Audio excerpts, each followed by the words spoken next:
Jésus. Merci, tu es Dieu. Emmanuel, Emmanuel.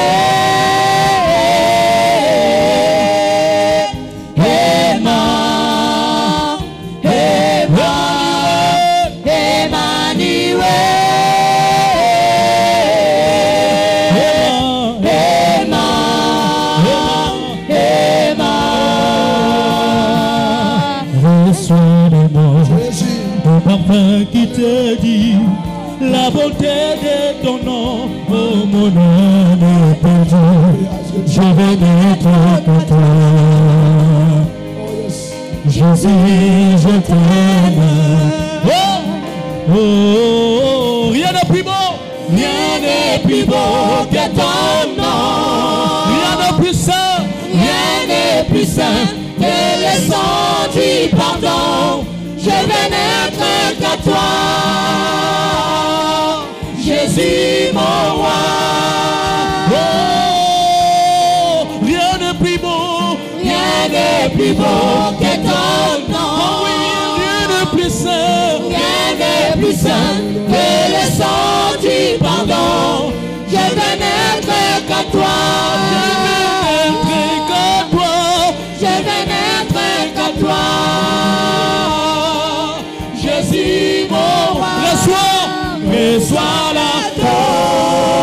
l'adoration. Tu es le roi de notre victoire, notre victoire. Digne du Seigneur. Emmanuel, Emmanuel. reçois l'adoration.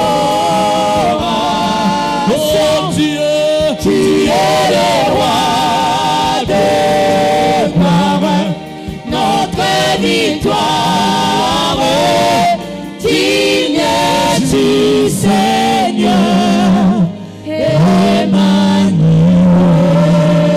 Emmanuel. Alléluia. Acclamons le roi. Il est le seul qui est digne d'être adoré. Parce que c'est lui qui est le roi des rois sur le trône. C'est lui qui est Adonai. C'est lui le Dieu Tout-Puissant. Son nom est Jésus. L'agneau immolé de Dieu. Le lion de la tribu de Juda. Le chemin, la vérité, la vie. Merci Seigneur. Dans ta maison, nous nous retrouvons encore ce matin. Une grâce, Seigneur, que tu nous fais encore en ce jour. Un privilège de se présenter devant ta sainteté. Oh, merci de nous accepter tels que nous sommes. En Jésus-Christ, notre Seigneur et Sauveur. Tu nous vois purs et saints à tes yeux. Car le sacrifice a été fait par ton Fils. Et tu l'as agréé, Seigneur, à notre faveur. Sois béni pour la parole de ce matin. Toi qui nous instruis par ta parole. Toi qui nous éclaires par ta parole. Toi qui forges nos foi par ta parole. Puisse ton Esprit Saint m'utiliser encore efficacement. Et que toi seul tu sois perçu à travers de cet enseignement. Je bénis ton nom puissant. Et que le cœur qui reçoit cette parole soit béni. Merci pour les fruits, Seigneur, et l'œuvre que cette parole produira dans la vie de chaque personne. Je te loue et je te glorifie, Père. Au nom puissant de Jésus. Et l'ensemble dit 3 fois Amen. Amen. Amen. Amen. Acclamons très fort pour le roi des rois. Alléluia. Gloire à Jésus. Bien-aimés, je vous salue au nom de Jésus. Et je salue tous les amis qui nous suivent en direct. Soyez tous bénis. Amen. Est-ce qu'on peut encore acclamer le roi? Gloire au Seigneur. Alors, bien-aimés, je vous inviterai de prendre vos Bibles. Nous allons passer à la lecture de la parole. Nous lisons dans l'Évangile selon Jean.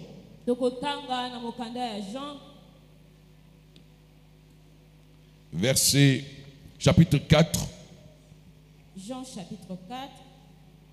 Nous lisons à partir du premier verset. Verset 1. Amen.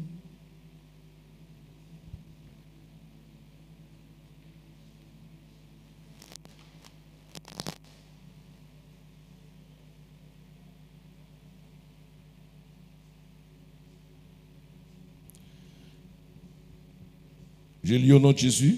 Amen. Le Seigneur apprit que le pharisien avait entendu dire qu'il faisait et baptisait plus de disciples que Jean. À vrai dire, Jésus ne baptisait pas lui-même, mais c'était ses disciples qui le faisaient. Alors il quitta la Judée et retourna en Galilée. Comme il devait traverser la Samarie, il arriva dans une ville de Samarie appelée Sichar, près du champ que Jacob avait donné à son fils Joseph. Là se trouvait le puits de Jacob. Jésus, fatigué du voyage, était assis au bord du puits. C'était environ midi. Une femme samaritaine vint puiser de l'eau. Jésus lui dit, « Donne-moi à boire. » En effet, ses disciples étaient allés à la ville pour acheter de quoi manger. La femme samaritaine lui dit, « Comment toi qui es juif, tu me demandes à boire, à moi qui suis une femme samaritaine. » Les Juifs, en effet, n'ont pas de relation avec le Samaritain. Jésus lui répondit, « Si tu savais quel est le don de Dieu et qui est celui qui te dit, donne-moi à boire, tu lui aurais toi-même demandé à boire et il t'aurait donné de l'eau vive. » Seigneur, lui dit la femme, tu n'as rien pour puiser et le puits est profond. D'où aurais-tu donc cette eau vive? Es-tu toi plus grand que notre ancêtre Jacob qui nous a donné ce puits et qui a bu de son eau lui-même, ses fils et ses troupeaux? Jésus lui répondit, toute personne qui boit de cette eau-ci aura encore soif. En revanche, celui qui boira de l'eau que je lui donnerai n'aura plus jamais soif. Et l'eau que je lui donnerai deviendra en lui une source d'eau qui jaillira jusque dans la vie éternelle. La femme lui dit, Seigneur, donne-moi cette eau afin que je n'aie plus soif et que je n'aie plus à venir puiser ici. Va appeler ton mari, lui dit Jésus, et reviens ici. La femme répondit, je n'ai pas de mari. Jésus lui dit,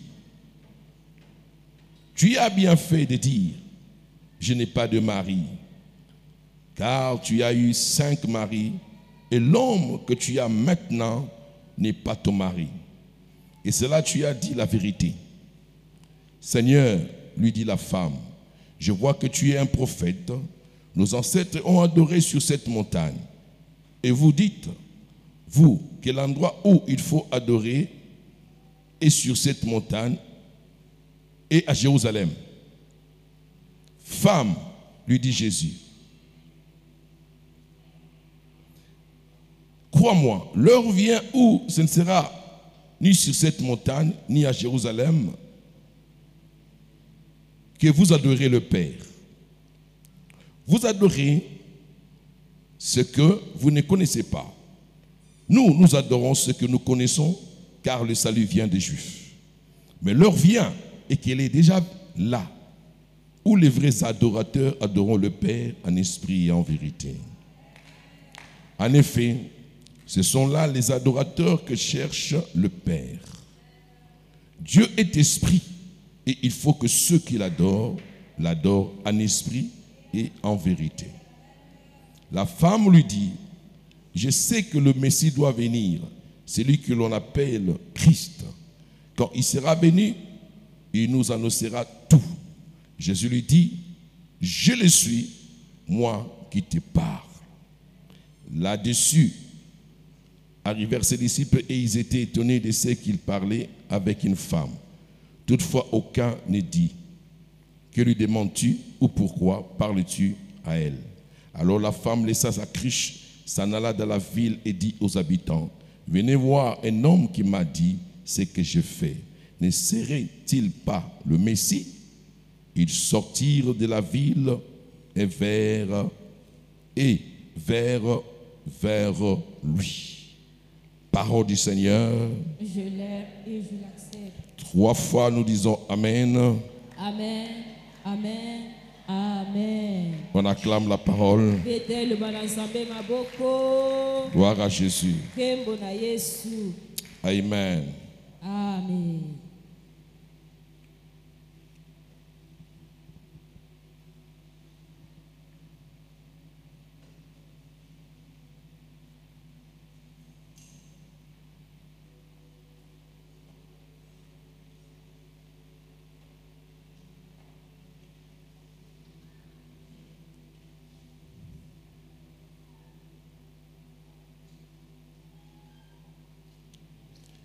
Alors, bien-aimés, ce matin, je voudrais partager avec vous la pensée de Dieu sous le thème « Le vrai adorateur ». Le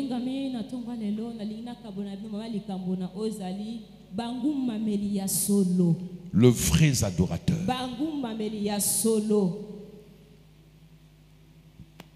Dis à ton frère, sois un vrai adorateur. Un vrai adorateur. Alléluia. Amen. Bien-aimé, le Seigneur n'a pas besoin de religieux. Le Seigneur n'a pas besoin de personnes qui fréquentent seulement l'église. Mais le Seigneur a besoin de ceux-là qu'il adore en vérité, en esprit et en vérité.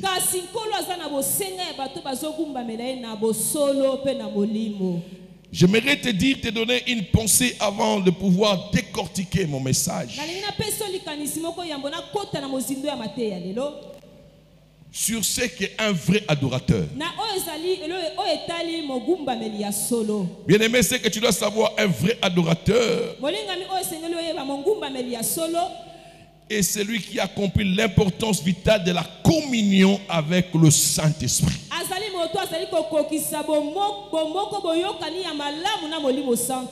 Parce que Dieu s'est établi à nous par son Esprit Saint. Quand on parle du Saint-Esprit, on voit Dieu lui-même, on voit Jésus lui-même. Car Jésus a dit, je m'en vais. Là où je m'en vais, vous ne le savez pas. Mais je reviendrai habiter en vous. Alléluia. Amen. Effectivement, le Seigneur est revenu habiter dans le croyant, dans le chrétien, par le Saint-Esprit.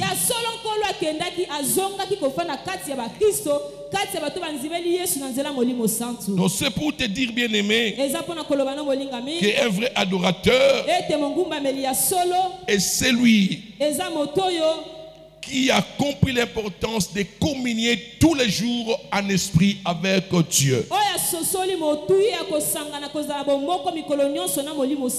Par le Saint-Esprit. Et il poursuit cette communion sans cesse. Alléluia. Amen. Jusqu'à devenir un avec le Seigneur.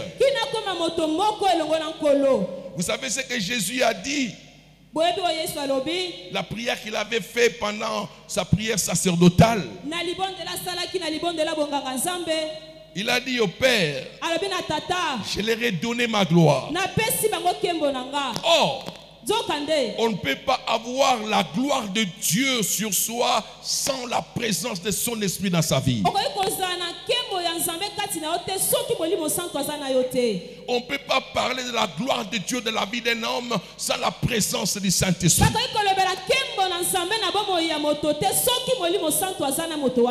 Car c'est la personne du Saint-Esprit qui glorifie Jésus, qui glorifie Dieu, qui glorifie Jésus dans la vie d'un homme par ses œuvres.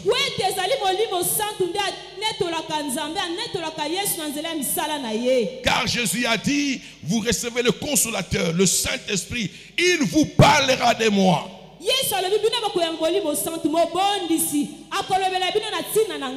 Et Jésus dans sa prière il dit, Père, je leur ai donné ma gloire. La gloire que toi tu m'as donnée, je leur ai donnée afin qu'ils soient un comme toi et moi.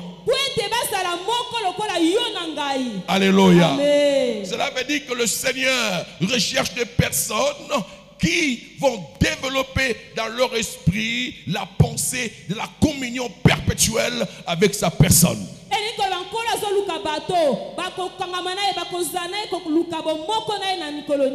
C'est des personnes qui recherchent plus. Les vrais adorateurs sont des personnes qui recherchent plus les délices et les choses de Dieu.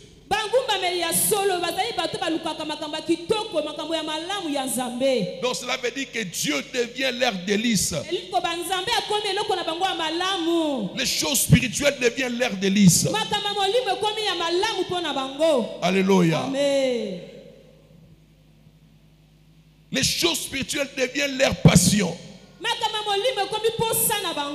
Ils se détournent des passions des choses du monde.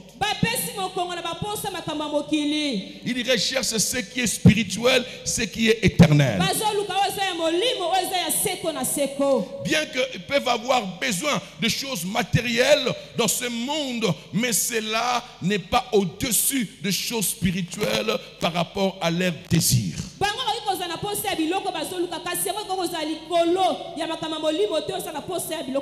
Un vrai adorateur, son désir se tourne plus vers les choses d'en haut. Parce que Dieu est esprit. C'est pourquoi l'apôtre Paul dit, ayez l'affection des choses d'en haut. Cela veut dire des choses spirituelles.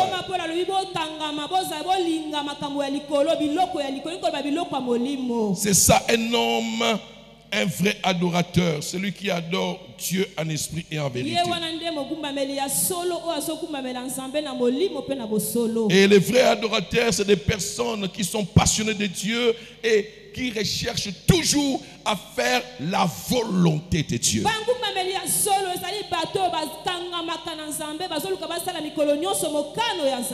Or, on ne peut pas faire la volonté de Dieu sans par la chair, mais la volonté de Dieu, on ne peut la faire que par l'esprit.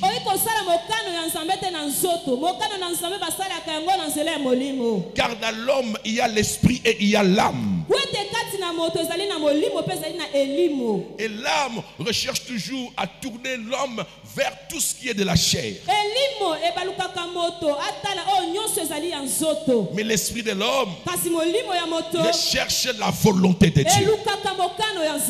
Et lorsque on se tourne par l'esprit vers la volonté de Dieu, là on est un bon adorateur.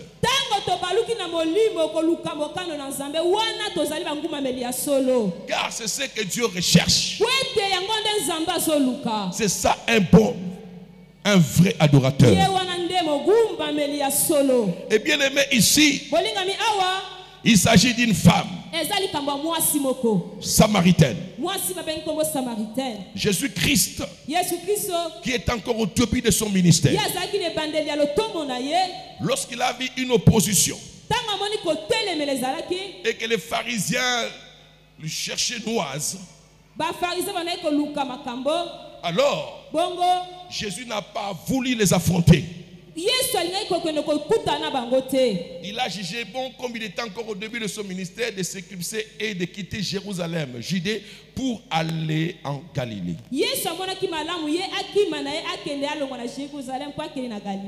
Bien aimé, ça c'est le comportement qu'un chrétien doit avoir. Il faut éviter des affrontements inutiles. Il faut éviter des personnes qui cherchent à t'empêcher à pouvoir servir Dieu. Tout celui qui veut contredire ta marche avec le Seigneur, évite-les. Tout celui qui peut être pour toi une occasion de chute, évite-les. Car le chemin est long.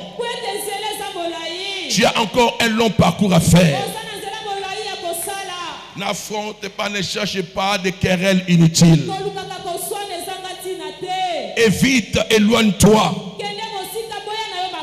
Continue ta marche avec le Seigneur. C'est ce que Jésus a fait. Il n'a pas voulu se contredire ou s'affronter avec ces personnes. Il les a évités et il est allé vers Galilée. Mais pour traverser, pour arriver en Galilée, il devait passer par la Samarie. Alléluia. Or la Samarie faisait partie du royaume du Nord. Et cela a été vaincu, cela a été déchiré, et voilà. Alors que cette royauté a été renversée, le roi, beaucoup de gens de Samarie ont été apportés en déportation dans la Syrie, par le roi d'Assyrie. Et le roi d'Assyrie a pu amener à Samarie des étrangers.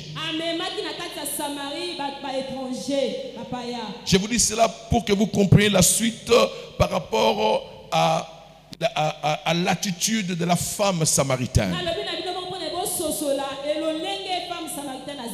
Sur le plan historique,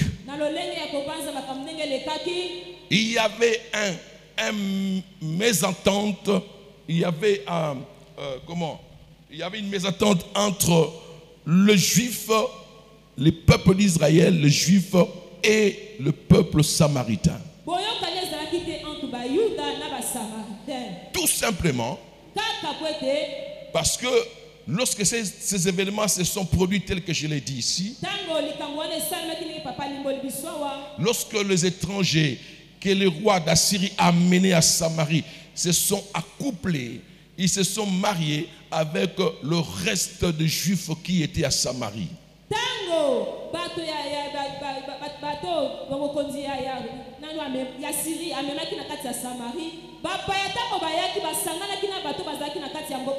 Ils se sont mariés avec les juifs. Alors il y a eu cette race samaritaine, ce peuple samaritain.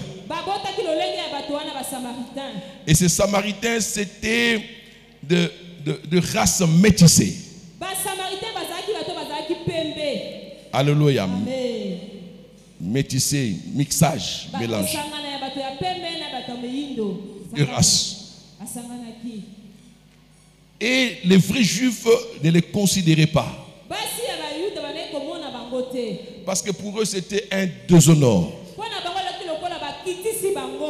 Ils ont déshonoré le fait que les juifs se sont mariés avec ces étrangers.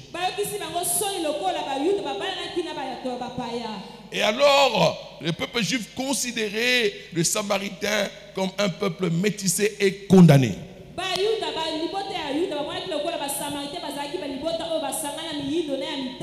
Ainsi, il ne pouvait pas, il n'y avait pas d'attente entre les deux peuples. Mais Jésus n'a pas tenu compte de ces préjugés. Le Seigneur ne juge pas le monde comme le monde juge le monde. Lui, il a une autre perception des choses. Si les Samaritains ne valaient rien aux yeux des Juifs, mais aux yeux de Dieu, le Samaritain, aux yeux de Jésus, le Samaritain avait de l'importance. Car le Seigneur est venu pour tous. Bien que le salut a commencé par le Juif, mais c'était pour atteindre toutes les nations afin que le monde entier soit sauvé par lui, le Messie. Et alors il va prendre la route, la voie de Samarie avec ses disciples. Et fatigué, il va se reposer dans une ville, c'est Charles, là où il y avait le puits de Jacob.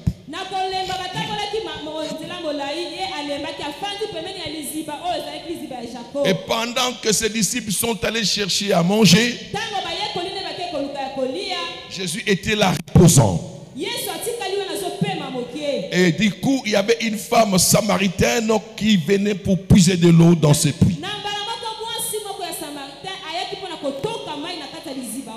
Et les femmes venaient le matin et le soir, habituellement.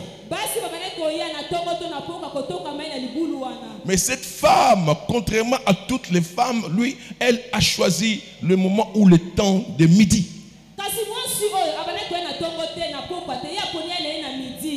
Tout simplement parce que cette femme se reconnaissait avoir une mauvaise réputation. Alléluia. Une mauvaise réputation.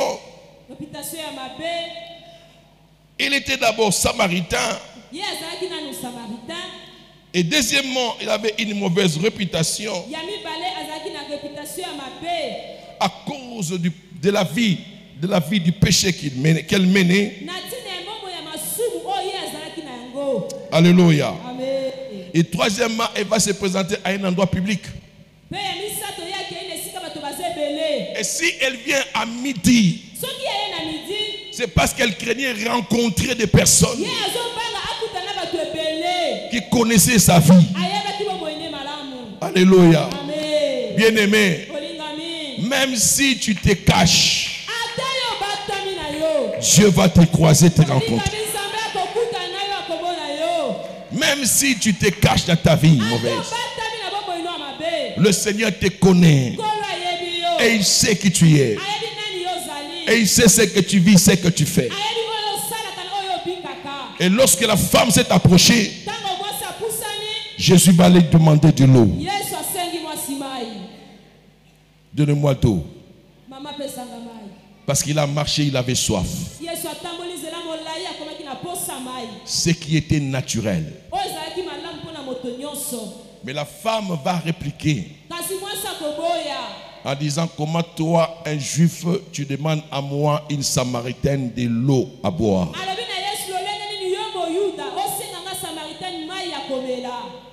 La femme avait raison parce qu'il n'y avait pas d'attente. Elle était étonnée de voir Jésus, un juif, lui adresser la parole et lui demander de l'eau.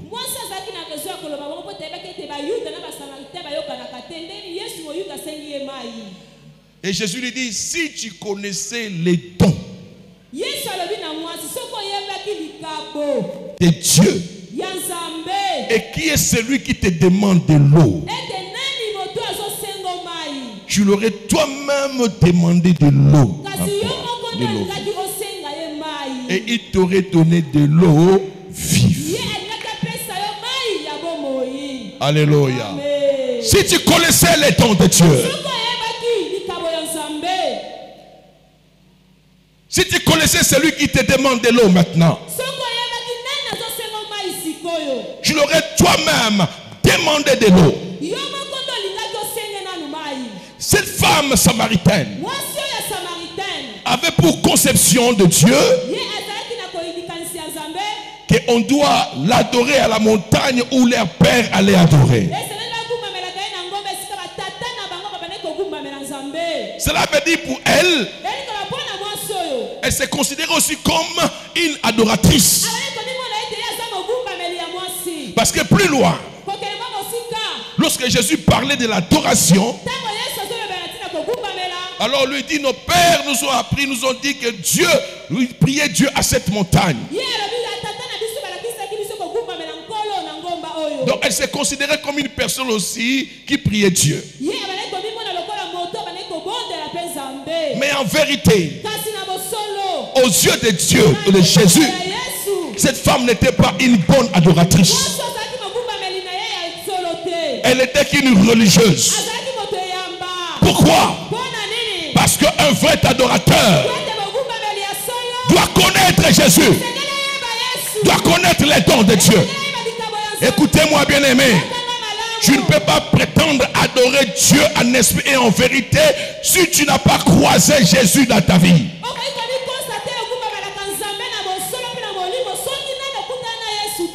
Un vrai adorateur est celui qui rencontre Jésus et qui croit qu'il est le Messie, qu'il est le Sauveur, et il accepte comme son Seigneur dans sa vie, afin que l'Esprit de Jésus s'établisse en lui, pour lui permettre d'adorer le vrai Père. Car c'est par le Saint-Esprit que nous prions Dieu. Alléluia. Si tu connaissais les dons de Dieu. Donc Jésus, son souci ces jours-là, c'était que cette femme samaritaine arrive à le connaître, à comprendre que celui-ci est le don de Dieu. Et celui qui donne l'eau. Alléluia. Écoutez-moi. La Bible dit,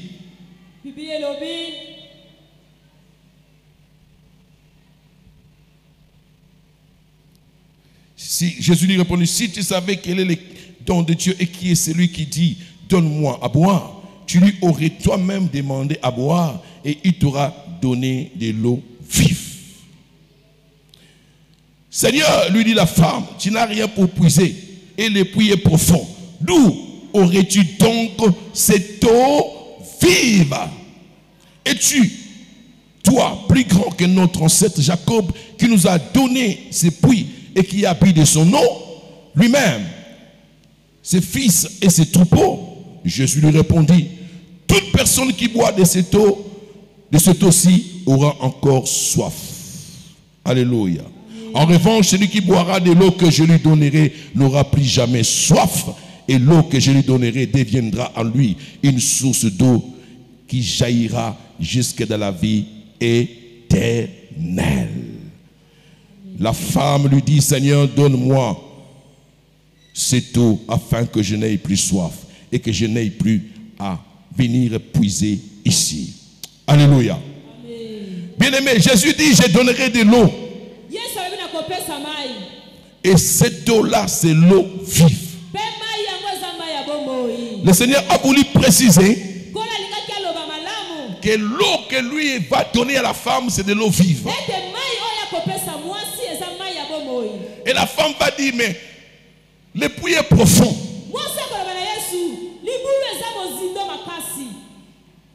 Tu n'as même rien pour puiser de l'eau.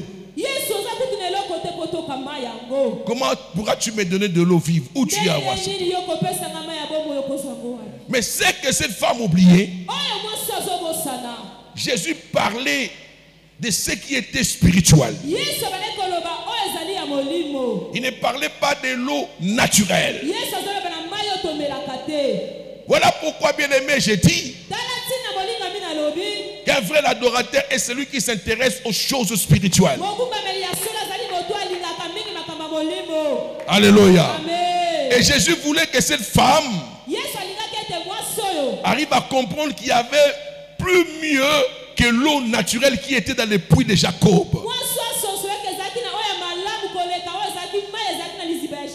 Et qu'en lui-même, Jésus, il y avait l'eau vive.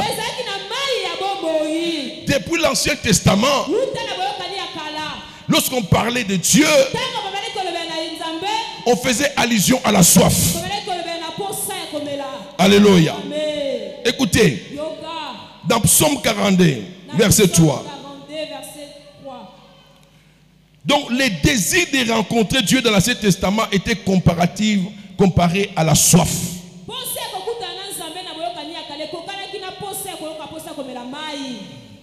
Dans Psaume 43, la Bible dit, mon âme a soif de Dieu et de Dieu vivant. Jésus a dit, celui qui boira de cette eau n'aura plus soif. L'eau que moi je lui donnerai. Et ainsi, dans l'Ancien Testament, tous ceux qui s'approchaient de Dieu et comprenaient Dieu ou croyaient en Dieu, connaissaient Dieu, ils venaient pour se désaltérer et ils considéraient Dieu comme de l'eau ou la source d'eau.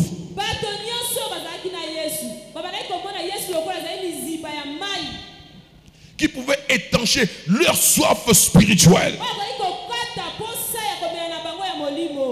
Ésaïe 55 dit ceci, que celui qui a soif qu'il vienne aux eaux. Alléluia. Que celui qui a soif qu'il vienne aux eaux. Alléluia. Cela veut dire que Dieu est considéré comme la source de la vie et les torrents de délices. C'est comme ça que ceux-là qui adoraient Dieu dans l'Ancien Testament, qui s'approchaient de Dieu, de personnes comme David, considéraient Dieu comme une source d'eau et de délices. Un torrent de délices. Là où il peut trouver tout ce qui peut rassasier son âme. Les choses naturelles ne satisfaisent jamais nos âmes. Psaume 36, 9. Tu les abreuves au torrent de tes délices, car auprès de toi est la source de la vie. Alléluia. C'est ce que la Bible dit dans Psaume 36, 9. Tu les abreuves au torrent de délices, car auprès de toi est la source de la vie. Amen. Jésus lui-même, dans Jean 7, il se lève au verset 38, il dit ceci. Si quelqu'un a soif, qu'il vienne à moi et qu'il boive. Celui qui croit en moi, alléluia, en lui jaillira des sources d'eau vive jusqu'à l'éternité.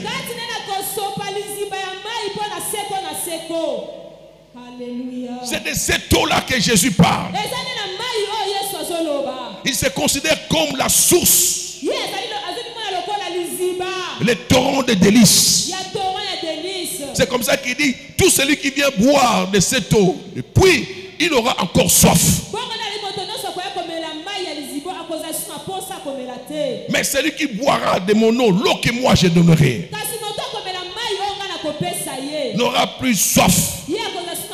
Et de lui jaillira de fleuves d'eau qui jaillira de fleuves d'eau jusqu'à l'éternité. Écoutez-moi. C'est le spirituel qui étanche la soif de l'âme. Tout ce que l'âme recherche dans ce monde, pour se satisfaire, n'arrivera jamais à étancher la soif. Alléluia. Amen. L'argent ne finira jamais la soif d'avoir encore l'argent.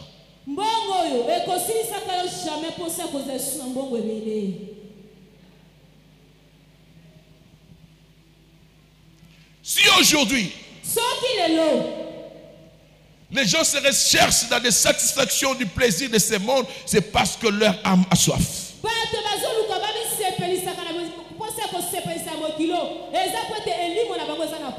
Mais malheureusement, tout ce que le monde offre ne peut jamais étancher la soif. Alléluia. Mais Jésus dit, moi ce que je donne, l'eau vive, fera que ta soif soit étanchée. Cela veut dire que ton âme sera satisfaite. Tu auras goûté aux délices de Dieu. Tu seras en paix et tu auras la joie. Combien courent derrière les choses de ce monde ne sont pas en paix, n'ont pas de joie? Combien recherchent la richesse de ce monde ne sont pas en paix, n'ont pas de joie? Combien multiplient les plaisirs du sexe, mais ils ne sont jamais satisfaits, ils n'ont pas la paix, ils n'ont pas de joie.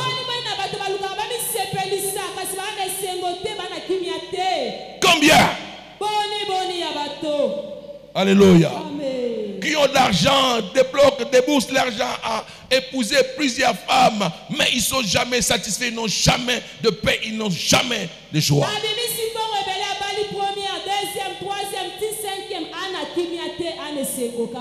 Parce que, bien aimé, rien de ce monde ne peut satisfaire l'âme de l'homme.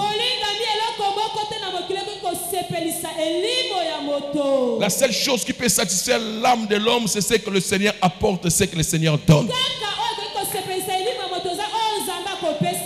Et ce que le Seigneur donne est spirituel. Alléluia. Lorsque la femme a compris que Jésus avait de l'eau pour elle, alors Jésus, la femme va dire, donne-moi alors de cette eau.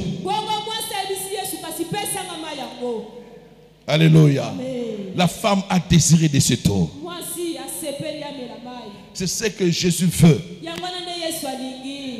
Un vrai adorateur est celui qui désire ce qui ne vient pas du monde, mais ce qui vient de Dieu.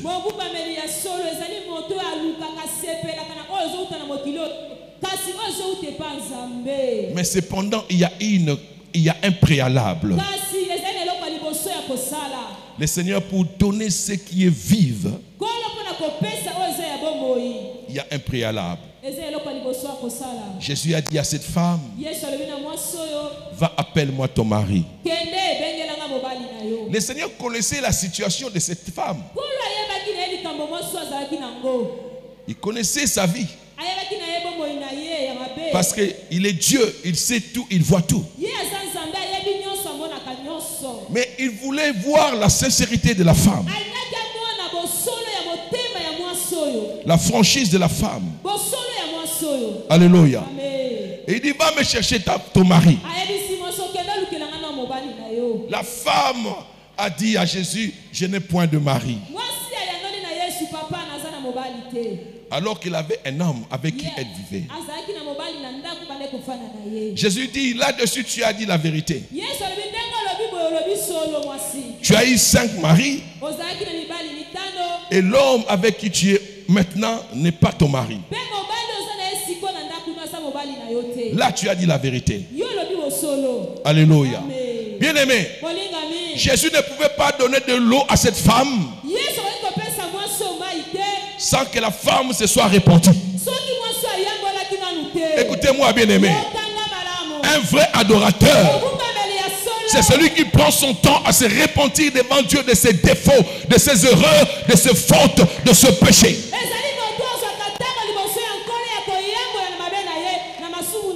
On ne peut pas prétendre adorer Dieu en esprit et en vérité tout en étant dans le péché. Il faut d'abord te repentir. C'est alors que tu peux puiser dans les torrents de Dieu. Le péché t'empêchera d'avoir l'eau vive. Le péché t'empêchera d'accéder aux délices de Dieu. Ne te contente pas des choses éphémères que le monde t'offre. Il y a plus mieux que ça. C'est en Christ Jésus. C'est à toi de prendre la décision de te séparer de ce qui est éphémère pour accéder à ce qui est éternel. Celui à qui j'ai donnerai de ce eau, il n'aura plus soif, et de lui jaillira de fleuve jusqu'à l'éternité. Un vrai adorateur prend son temps à se repentir devant Dieu.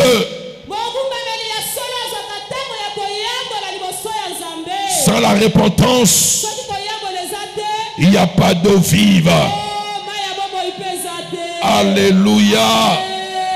Acclame le Seigneur. Gloire à Jésus. Et lorsque la femme a entendu que Jésus pouvait lui donner de l'eau vive, alors elle dit, donne-moi.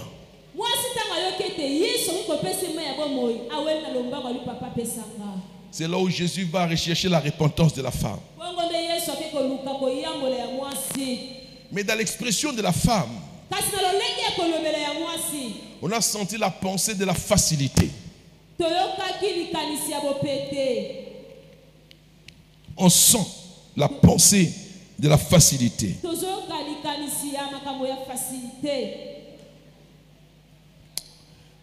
Verset 15, la femme lui dit, Seigneur, donne-moi cette eau afin que je n'aie plus soif et que je n'aie plus à venir puiser ici.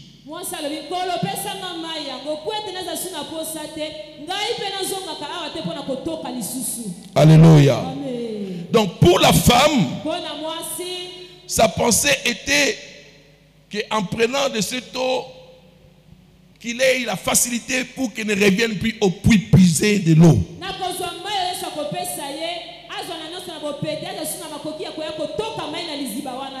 Elle confondait des choses.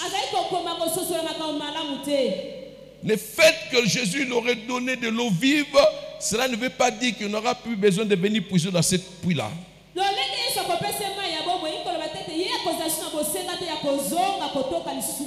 Le Seigneur faisait allusion à ce qui était spirituel. Alors qu'elle vivait encore dans ce monde naturel, elle aurait toujours besoin de l'eau de puits de Jacob pour faire la vaisselle, pour faire la lessive, pour se laver, pour faire la cuisine.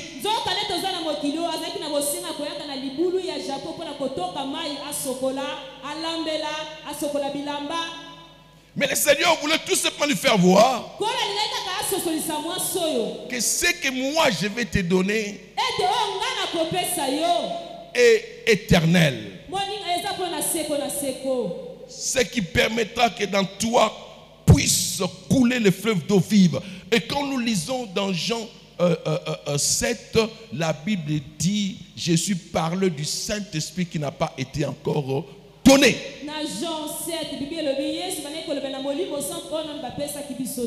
Le verset qui suit, lorsqu'il dit, venez à moi, venez à boire, vous qui êtes fatigués, vous qui avez soif plutôt, venez à moi boire.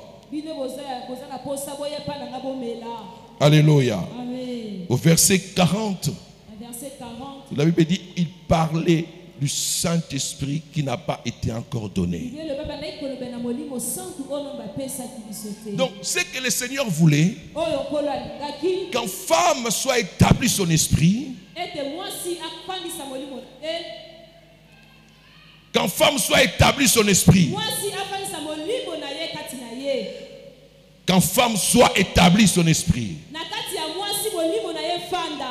afin que même venant au puits de Jacob, ayant besoin de l'eau de puits, que le Saint-Esprit conduise sa vie, dirige sa vie pour être une vraie adoratrice.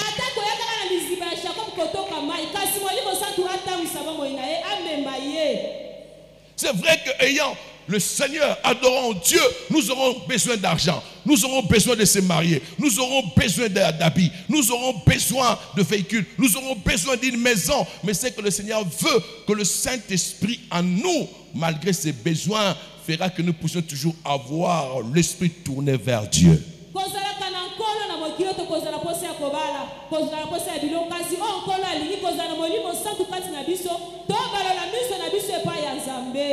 Et le fait de lui donner de l'eau ne signifiait guère la facilité.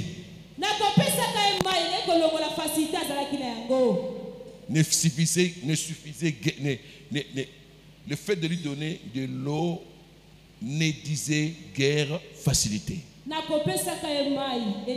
Cela ne signifiait pas qu'il lui offrait une facilité. Mais la femme a compris la chose de ce sens-là. Comme ça, je ne viendrai plus puiser. Non, bien-aimé. Le fait que le Seigneur soit avec nous, le fait que Jésus nous accorde son esprit, cela ne fait pas que nous soyons exemptés de facilité. Le Seigneur ne nous dispense pas de la facilité parce que nous l'adorons.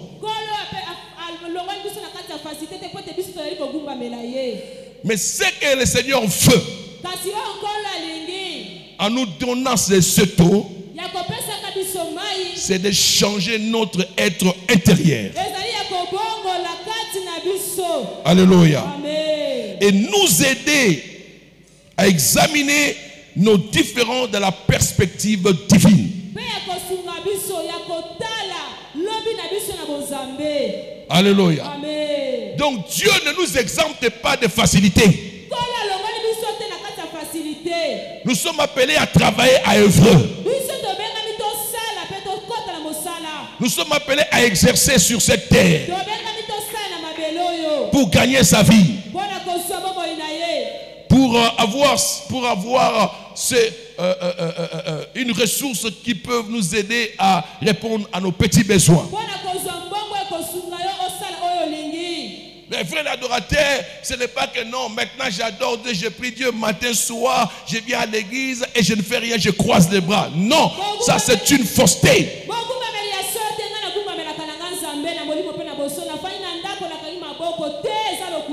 Nous ne sommes plus dans les temps de manne. Et d'ailleurs même la manne était pour un temps. Dieu peut prendre soin de toi pendant un temps par sa grâce, en passant par une personne pour te soutenir. Mais il attend que tu sors de la paresse et que tu puisses aussi travailler ou exercer un métier.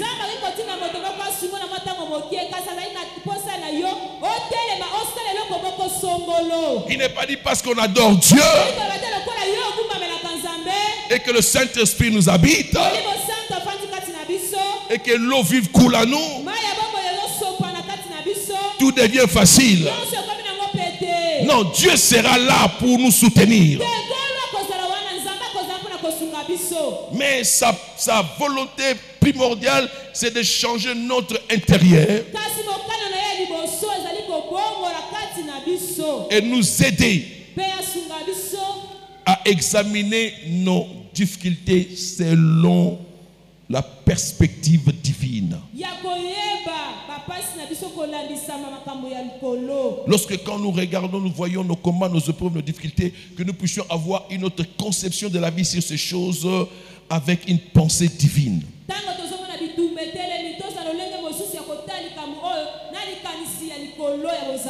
Cela veut dire lorsque là où il y avait l'incertitude du lendemain, parce que je n'ai pas encore d'emploi, que je puisse affronter cette réalité avec une perception divine que Jésus est avec moi, il peut résoudre ces problèmes.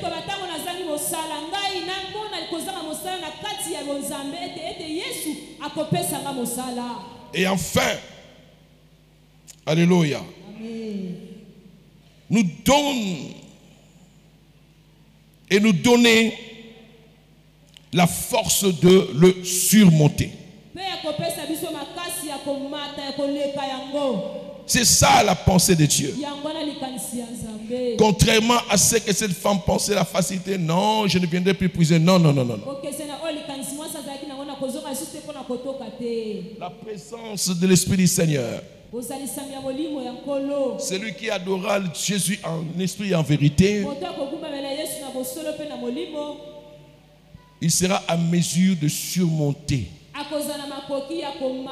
Il aura la force de surmonter ses difficultés ou ses épreuves. Donne-moi de cette eau. Appelle ton mari. La femme dit, je n'en ai pas. Jésus dit, tu as dit vrai. Alléluia. Mais cette conversation continua. Seigneur lui dit, la femme, je vois que tu es un prophète. Nos ancêtres ont adoré sur cette montagne. Et vous, vous dites que l'endroit où il faut adorer, c'est en Jérusalem.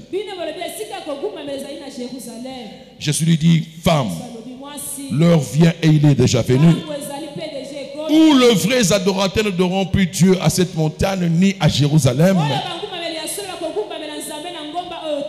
mais ils l'adoreront en vérité et en esprit. En esprit et en vérité. Dès mon introduction, je t'ai dit qui est un vrai adorateur. Alléluia. Donc il est question d'esprit et de vérité. Alléluia. Et la femme dit, je vois que tu es un prophète. Et à cela, lorsqu'elle a écouté Jésus, lorsqu'elle a compris, la Bible dit, la femme va courir pour aller dans son village dire aux autres qu'il a rencontré le Messie.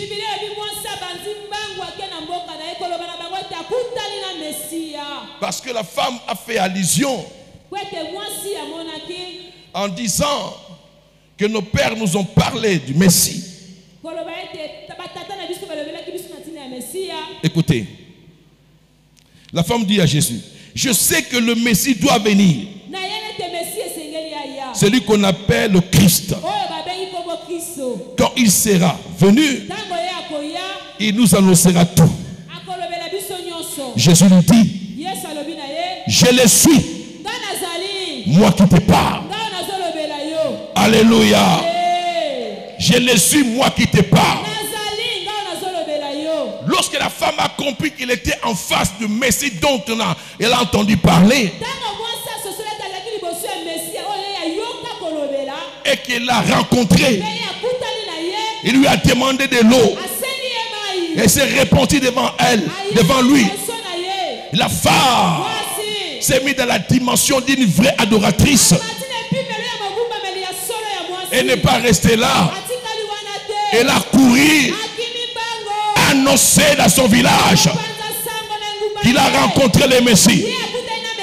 Tu ne peux pas prétendre être un vrai adorateur quand tu ne parles pas de Jésus aux autres.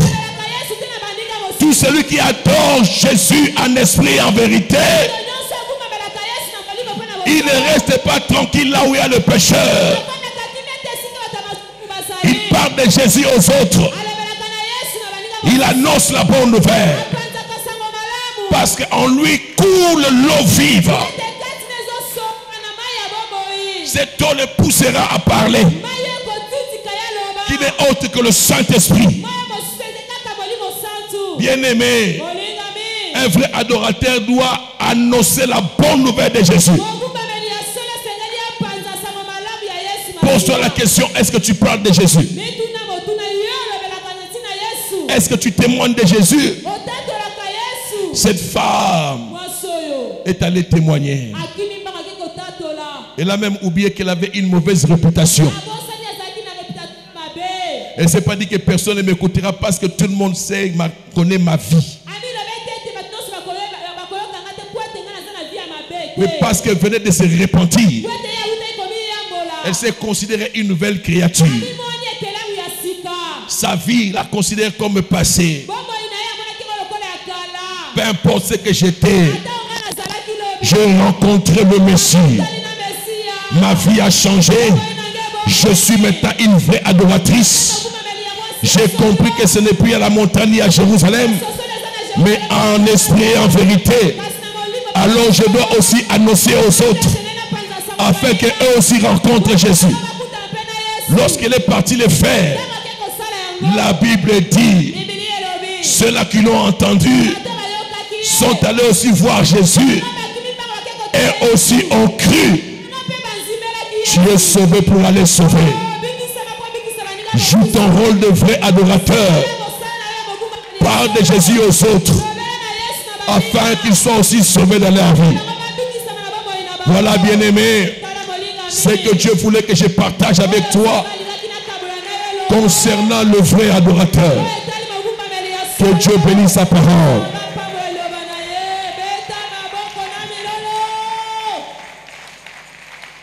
Lève ta voix, bénis Dieu.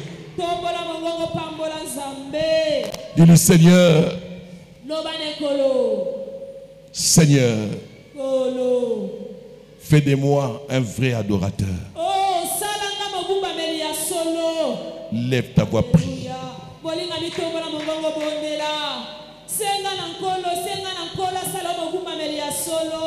Alléluia.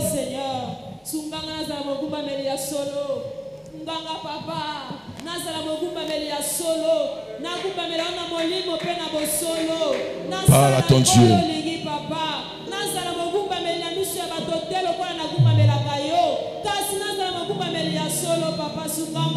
Que je sois celui qui t'adore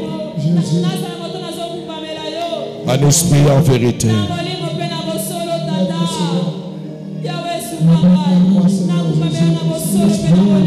Celui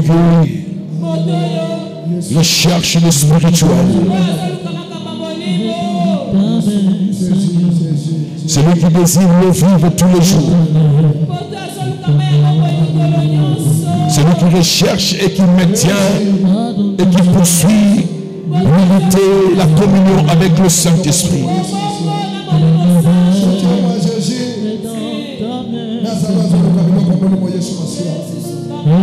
Celui qui se répand de ta présence des efforts de ce péché. Un vrai adorateur à l'esprit en vérité. Parce qu'il est dit, celui qui connaîtra la vérité sera affranchi. Oh Jésus.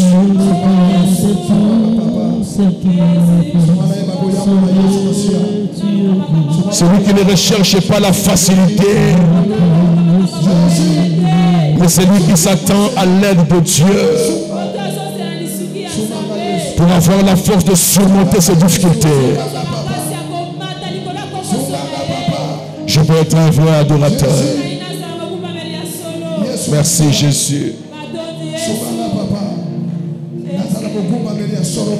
Celui qui a, après avoir pris dans le torrent, celui qui a goûté les délices de Dieu dans le torrent, qui court parler de Jésus aux autres.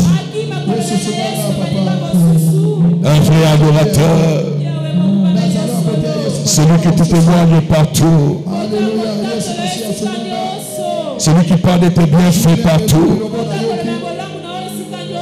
Celui qui parle de ta mort et de ta résurrection partout. Fais de moi, Seigneur, un vrai adorateur. Merci, Seigneur. Je ne veux pas être un religieux. Je ne veux pas être un fréquenteur d'église. Mais je veux être un adorateur. Un vrai et un bon. Merci Père. Je m'attends à ta grâce, à l'aide du Saint-Esprit. Car celui qui intercède à nous pas de soupir inexprimable. Au nom de Jésus. Merci Seigneur. Au nom de 3 fois avec le Saint-Esprit, je suis un vrai adorateur de Jésus. Come on. Avec le Saint-Esprit, je suis un vrai adorateur de Jésus. Avec le Saint-Esprit, je suis un vrai adorateur de Jésus. Avec le Saint-Esprit, je suis un vrai adorateur de Jésus. Au nom de Jésus-Christ. Au nom de Jésus-Christ. Au nom de Jésus-Christ. Au nom de Jésus-Christ. 3 fois tu dis Amen. Amen. Amen. Amen. Acclame pour Jésus.